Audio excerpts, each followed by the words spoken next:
XKO kind of has like a little pieces of a lot of different games. MVCI chat, are you gonna sit here and tell me that MVCI active tag is the same thing as handshake tagging? It's not, dude. I cannot believe people are still saying active tag is the same thing as like handshake tags. Handshake tags sort of started with BB tag as well as Power Rangers, where you bring a character out and then you tag into them, instead of MVCI, which kind of began active tag, where the whole character flies the fucking whenever. Everyone's like down on active tag right now, but the realization that I think a lot of people are missing out on is that no active tag game has had the freedom or ease of use or access to active tag the same way MVCI did. Every single other one has been incremental active tags. The same thing, but way less. Like the first game you get, it gives you the world to work with, and it's insanely inspirational. It's like, damn, this is wild. Is it perfect? Don't get me wrong. There's a lot of other things that are wrong with the game, but still, like, this game gave you everything with this tag, and it was like, I don't even need 3 characters. This game is crazy, dude. Everything since then that is an active tag game that people considered is not. It does not give you that same freedom. Everything has been a downscale. Even Dragon Ball added it eventually, but it was a limitation on it. So it's like, you guys have not actually experienced what a normal active tag is, because everyone's played a relatively consolidated version of the very first active tag game there was, which was MVCI. Yeah, people are kind of confusing active tag with active switch. Define active tag for you.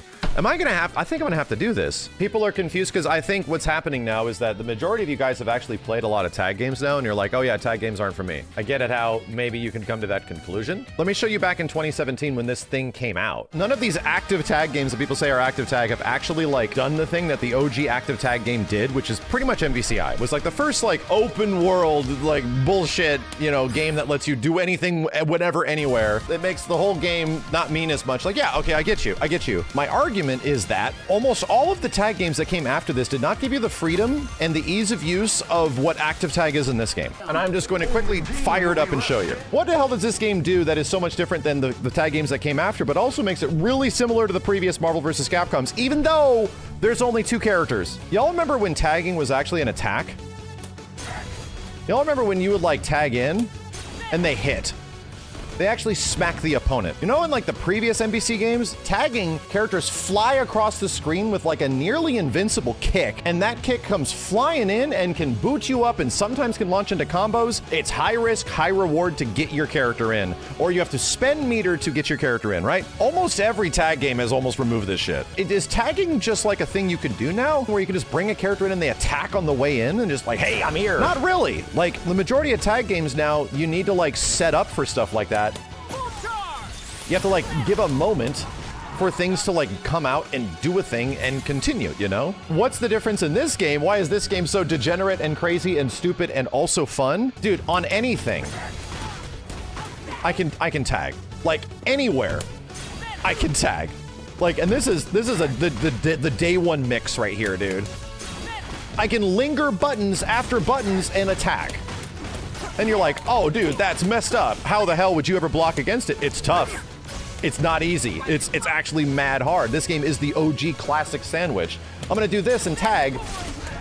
Oh, now there's stuff all over the place. Like, I don't even have to use my brain to set up some of the mixes in this game. It's nuts. But the thing is, the game has a lot of defensive stuff that covered it. Push block, which became extremely good in this game. Push block became mad powerful. It also is degenerate AF because you can bring out characters and then do stuff like this into tag and then mix them up. Super tag is kind of like the worst aspect of the game, which is what we kind of try to fix in this. Do we see the difference here? Seems cheap. Exactly. It is cheap. It's easy accessibility for you to open people up, and the people that are actually good at this game can defend against it, dude.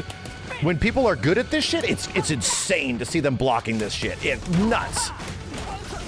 So, there's only one other game that does an active tag like this. DBFZ has the closest thing to an NPCI active tag out there. Like, straight up. And why is that? Because the tag is an attack. When you bring in a character in Dragon Ball chat, what are they doing? They're mid-super dash. This was not in Dragon Ball at the start. They needed to add sauce to this game, so they put in NPCI mechanics. Long story short. Just for some perspective, as I try to conclude this conversation just a little bit of like, what constitutes an active tag. So in this game, check this out. See how I can bring a character in? On any hit. I got hit. But I can bring in a character on any hit. Any single attack. Before, it was like a thing that you can only really do on block. It was the alpha counter. And yeah, on anything, I can bring their asses in. Even on specials, dude. Like, even here. This was a thing that they added. Is it as powerful? It isn't, but like it has a delay to it, not as fast as MVCI, but it's pretty close. It's like a little bit of diet MVCI sprinkled throughout the entire game now. But it does set up for really cool situations, you know, where you can like do huge ass block strings from full screen. So yeah, cool. How does that differ from what modern tag fighting games are doing? Handshake tag is when the assist turns into the point character. Exactly. If we want to boil it down to the most basic summary, a handshake tag is turning a character into your point character if they were an assist at one point. In Invincible Versus, you can't call an assist and switch to them. Doesn't work that way. Invincible Versus assists are just Marvel vs. Capcom assists. So look what you can do in this game. There's the whole point. Of you able to make sandwiches out of people. And at any point of the assist being out there, I can press that assist button again and it switches to their control, right? It was genuinely cool. And at any point, if that character remains out there, at any point, if that character remains, you can switch to them and like pick up the combo. There is so much wiggle room there that it's actually mad cool. Like this game was stupid fun. And then it was a constant back and forth of like flipping between this, between that, between this. This is really close to what I call like nowadays, I think the appropriate term should be handshake tagging. This is genuinely cool. So BB tag basically, yes, these two games happened in a very similar time frame. They did very similar aspects to them, you know? Somebody's gonna have to educate me what the hell Nen Impact does. It's a handshake. You have to call an assist and then they come out. I'm gonna say it right now. I like handshake tagging. I think it is genuinely cool. It's tough for people to grasp it. Some folks can see like, I press button, character comes out, does big attack, cool. But if you continue to that button, you're gonna flip the control at opportune moments.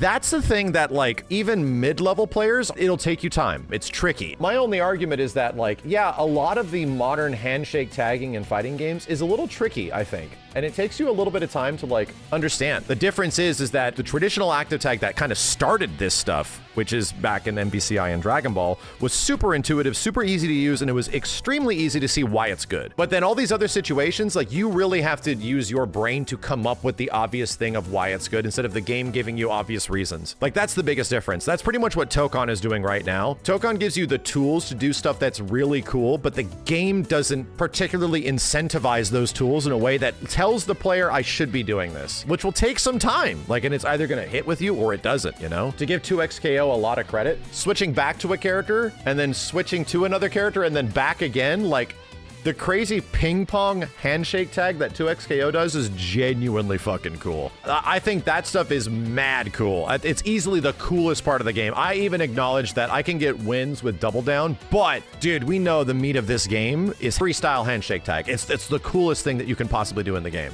It is a great sound effect. It's actually awesome. It's just not super easy. I don't think that's the reason necessarily that 2XKO is not doing good or is doing good or tag games have done good or not done good. My dude, fighting games don't sell by gameplay mechanics. The things that keep fighting games going and continuing are sales. Sales of products in game, sales of DLC, sales of cosmetics, sales of units sold. If we are to rely specifically on the hardcore fighting game audience for a fighting game to survive, its gameplay mechanics will have no impact on the casual crowd, and the hardcore audience alone will not be enough. There's very few situations that allow that to exist in some way. Games need to give people reasons to fall in love with it. People are trying to blame this on tag games. I just do not agree.